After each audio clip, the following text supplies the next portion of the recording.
You're listening to Music Tectonics.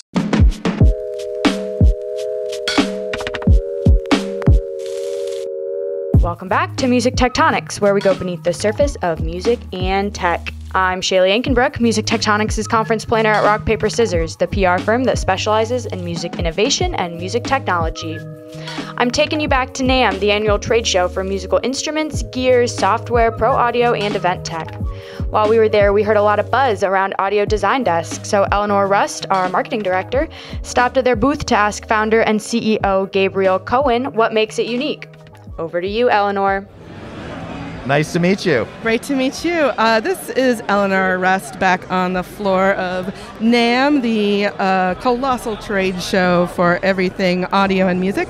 I'm here with Gabriel Cowan. Is that how you pronounce your name? Cowan, yeah. I'm here with Gabriel Cowan, the CEO of Audio Design Desk. So could you tell me in a few words, just a few sentences, what Audio Design Desk is? Absolutely. So I'm somebody that started in music. I got a couple of platinum albums, got signed right out of high school, and then became a filmmaker. And so I had a lot of knowledge about audio, and there I am as a filmmaker struggling with audio for visuals, realizing that DAWs are all built on a technology that's 100 years old. They're big, beautiful digital representations of a tape machine. And so when it comes to creating audio for visuals, it's extraordinarily inefficient. And so we thought, well, wait a minute, how could we fix that problem? How could we make it so that sound is part of the creative flow for video editors? And this isn't just for video editors, it's for music composers, for anybody that does sound for visuals. I don't know about you, but as a musician myself, the only time I really made any money was when I made music for videos, music for television and movies and so forth. So we said, well, the first thing is we need to create a timeline that understands the relationships between sounds, that understands what sounds are in it. It's weird to say, but Pro Tools, Logic, all the rest, they don't know what's in the timeline. It's just a thing of audio. Our system understands that's a drum beat, that's a bass line, that's a guitar part, that's a footstep, that's an ambience, etc. The second piece that we needed to solve is every sound has a place where it connects with the visual. And so once we created those two things, an understanding of sound and a connection point, you can take sounds, you can get your first draft, your skeleton, basically immediately, but then you can update the skeleton, put the flesh on the body, also immediately, because those connection points all stay the same. Okay. So an example would be, you're doing something with generic footsteps, and you're kind of performing the footsteps in real time. But then the producer comes in and they say, but wait, they're not wearing any shoes. You can click bare feet and instantly all of those footsteps will stay in sync and be replaced with bare feet. Oh, wow. And that goes for sound effects, sound design, music, and all the rest. So if we're thinking about music creators, is this something that replaces a DAW or lives on top of the DAW that they're already using? So we work with most DAWs almost as a plugin through, what I'm trying to remember what Steinberg's thing was called. Rewire was Steinberg's thing. We have our own system that's like that. So we work almost like a plugin.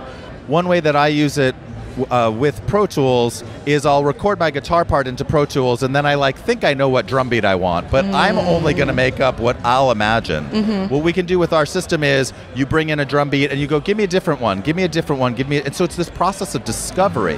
And so suddenly you're like, oh, that Latin beat or that reggae beat's really cool against my touchy-feely guitar part or whatever it was. That discovery process for musicians and for video editors can be really valuable and is what we're trying to offer our clients. Are there musicians of a particular genre that are finding this, resonating with this, or is it really just across especially composers for film, because you can also create your own stuff and bring it into our system and then reproduce your material. So a lot of times like Loki, I don't know if you watched that show. I love that show. Me too, I loved it. But there was a variation on that one theme, on the Loki theme. And so should that composer have created that and a bunch of different percussive elements, a bunch of different bass lines, our system could create those variations instantly and offer the composer, here's variation number one, click a button, there's another variation, click a button, there's another variation. So it can be kind of fun. Yeah, so it gives you lots of resources to do whatever you were going to do anyway, but it sounds like in a lot less time. A lot less time. Is that it's the goal? Basically immediate. Yeah, wow. Is this NAMM a launch for No, we actually launched, the first time we showed was 2 years ago at NAMM. And we launched exactly about 2 years ago.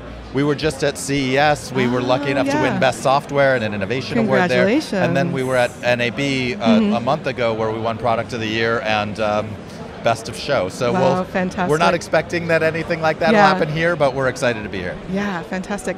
Are there any creators using ADD that have really surprised you with what they've managed to accomplish?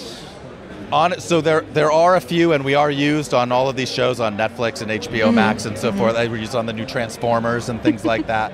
But where I get the most joy is from students who never would have thought that they could create sound design, that they could create atmosphere, soundscapes, we kind of call them, right? All the sound for their visuals. And they click a couple of buttons and you see their faces light up. And they surprise you because they don't have any rules, right? They don't know what the rules are. So they start bringing in transitions where you would think a rise would go or where you would think a drone would go. Right. They haven't been through the process that makes everybody work the same. Yeah, and you see how that connects with visuals. And the truth is that audiences will tolerate bad visuals. They will not tolerate bad sound. Oh, interesting. And so seeing what happens with young filmmakers and students when their sound level goes up, the immersion goes up. And so that's been really fun to witness. Yeah. Can you talk a little bit about the interface? I know our podcast listeners can't see what I'm seeing right now that's being demoed at your booth, where it seems like so much is being done just in the keyboard that you don't need, you're using a tool that you're already really comfortable with. Yeah, I mean, so the idea is that we've put everything, you say like 50,000 sounds at your fingertips or whatever. You can take any sound type and place it on any key on your QWERTY keyboard or your MIDI keyboard. So you can instantly and in real time be performing these sounds. And you can either do it sequentially or randomly so that the sounds don't get repetitive. The interface itself is similar to other DAWs that you've seen, and that, frankly, is a challenge for us because people see it and they think it's going to be like Pro Tools. And Henry Ford used to say, ask people what they want, they tell you they want a faster horse. And we're like, no, it's not a horse, it's a car. Right. You got to drive it like a car. There's the pedal, here's the steering wheel. Fantastic. So it's really striking to me that you've got users who are students all the way up through film composers working on big projects. Are there different tiers of subscription, or is this all one? So there's subscription tiers, and there's also perpetual licenses. So we kind of give you whatever it is that you want. It's also free for 30 days. And if you reach out to us, we might do better than that for you. Yeah, and how should people how should our podcast listeners reach out to you? If you just email us at info@add.app, we will get back to you, usually quite quickly. Fantastic. And so one thing I like to do on the Music Tectonics podcast is get super sci-fi. Where do you see the creation of audio for visuals going in the next 5 to 10 years? Whether that's the larger space or your company specifically? I think it's interesting that you're asking that standing right here. I know our audiences can't see it, but we're standing between Sony and Dolby, who are essentially showing the same product, which is all about 360 audio. And we had a really long, great meeting with Dolby today. That's another level of immersion. So when you talk about making a video, you add sound, your level of immersion goes up. But now that they've got this ability to go all the way around your head and to know that the atmospheres are meant to be around you and behind you, I just had the experience where I was sitting at the Dolby booth and I felt like I was 12 years old listening to Led Zeppelin in headphones for the first time. It was incredible. And so that's more immediate than the next few years. It's happening right now. But I do think it's quite exciting because it just brings you all the way into it. Yeah. So what audio trends, it sounds like you're embracing the audio trend of immersive audio and spatial audio. What are the other trends that you're excited about, and are there some that you are not embracing, that you feel are just not here to stay? I think that, first of all, there's a couple things.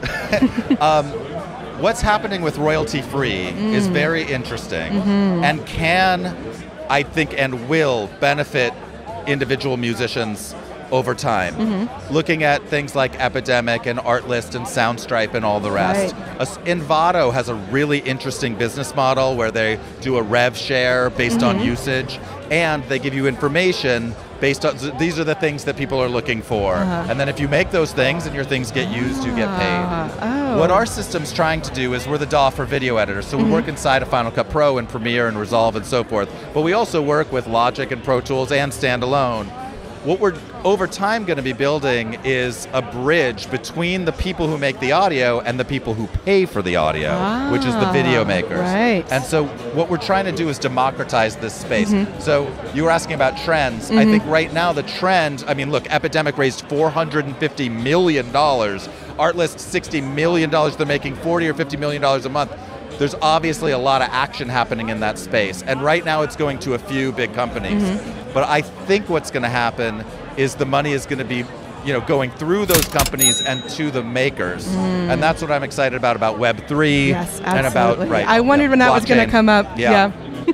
Do you feel that you're Web3 ready, or is that something that your company is going to be moving towards? Oh, that's absolutely what we're building towards right Fantastic. now. And we'll see what blockchain's already something that's kind of available. Yeah. But as we look at Web3 and the development of that, you asked about the next 4 or 5 years. That's where I see it going in the next 4 or 5 years, becoming much more, and NFTs, of course, much more friendly for makers. And that's what we're rooting for internally and emotionally and personally. So, yeah. Fantastic. Is there anything I've missed about Audio Design Desk? Anything that we haven't covered before we say goodbye? I don't. I mean, it's a little hard to describe. You kind of got to see it to understand exactly how much of a game changer it is. Awesome. Well, we'll definitely link to your website in the show notes so that our listeners can maybe sign up for that free trial. We'd love it. And reach out to us. We're here. Like. All we want to do is Fantastic. make the product better and easier and give professional audio to everyone. All right. Thank you so much for being a guest. I hope you have a fantastic NAMM show. You too. Thanks for your time. Thanks for listening to this special episode of Music Tectonics, recorded at the 2022 NAMM show. There's more to come from NAMM, so if you like what you hear, please subscribe on your favorite podcast app. We have new episodes every week. Did you know that you can dig deeper into all our episodes with the show notes at musictectonics.com? That's also where you'll find the latest about our annual conference and a sign up for our newsletter. Everything we do explores the seismic shifts that shake up music and technology, the way the Earth's tectonic plates cause quakes and make mountains. Connect with Music Tectonics on Twitter, Instagram, and Facebook. Bye-bye. You're listening to Music Tectonics.